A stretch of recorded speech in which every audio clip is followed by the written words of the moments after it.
पांडुरंगाच्या फोटोला मस्तपैकी हे फुलांचा हार केलेला आहे आणि हीच ती रांगोळी जी काल काढलेली होती।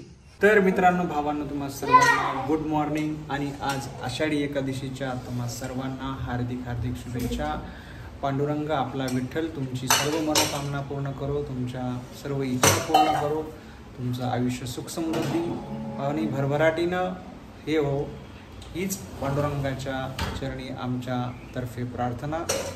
तर आज मस्तपैकी सकाळी बायकोने आता थोड्याच वेळा आधी पूजा केलेली आहे, ते तुम्हाला मी ब्लॉगमध्ये दाखवणारच आहे। आणि ते झाल्यानंतर मस्तपैकी आता तुम्हाला आपल्या विठ्ठलाला यांनी मस्त हार केलेला आहे तो पण दाखवतो। आणि एक छानशी रांगोळी जी कालच काढलेली होती आणि ती काल काढली होती ती मोडू नये यासाठी खूप अथक प्रयत्न चालू होते गेले 15 ते 20 घंट्यापासून, नाही का? रात्रीच झाले ना 10-12 घंटे। आणि आता ना मी साबुदाणा वड्याची तयारी करते, तर त्यासाठी मी तर बटाटे आता बॉईल करून घेणार आहे, त्यामुळे मी फटाफट लावते कारण की यांनाही ऑफिसला जायचं। तर असं एकंदरीत चालू आहे। तर चला मग तुम्हाला दाखवतो।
तर भावांनो, हे बघा आपल्या इथले पांडुरंगाच्या फोटोला मस्तपैकी हे फुलांचा हार केलेला आहे। आणि हा हार करण्यासाठी सकाळी बायको गार्डनला गेली होती इथेच ऑफिसमधल्या, आणि तिथून मस्त हे ताजे फुलं तोडून आणलेले आहेत आणि मस्त हार केलेला आहे तिने।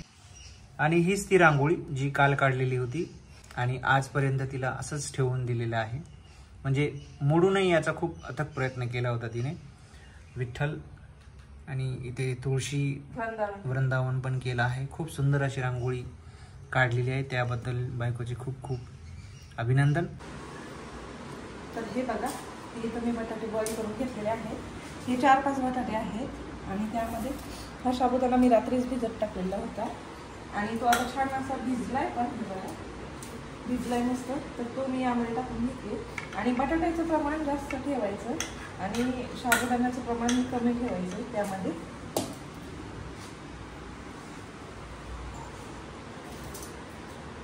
टाकून घेते आणि त्यामध्ये मी लाल तिखट टाकते आणि आता हे पूर्ण जे मिश्रण आहे ना ते एकत्र करून घ्यायचं आहे, एकजीव। तर हे बघा मस्त अशी साबुदाणा तयार झालेला आहे। ॲक्च्युली हे मी गोल करून घेतलं आणि मग हे शेंगदाण्याचं कूट आहे त्यामध्ये थोडंसं डीप केलं आणि मग फ्राय केलं। तर हे बघा हे असं मस्त तयार झालेलं आहे शेंगदाणा। साबुदाणा वडा. तर आता तयार झालेलाच आहे. आम्ही आता या दोघांनाही अगोदर देवाला नैवेद्य ठेवते आणि या दोघांनाही सांगत घेते खायला.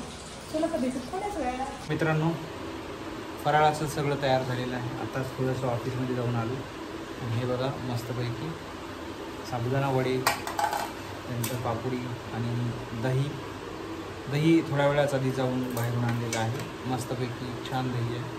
आता फराळ करतो, परत ऑफिसला जायचं आहे. आज सुट्टी आहे तरी पण ऑफिस चालूच आहे, त्यामुळे आता पर्याय नाही, पटकन खाऊन घेतो मग निघतो.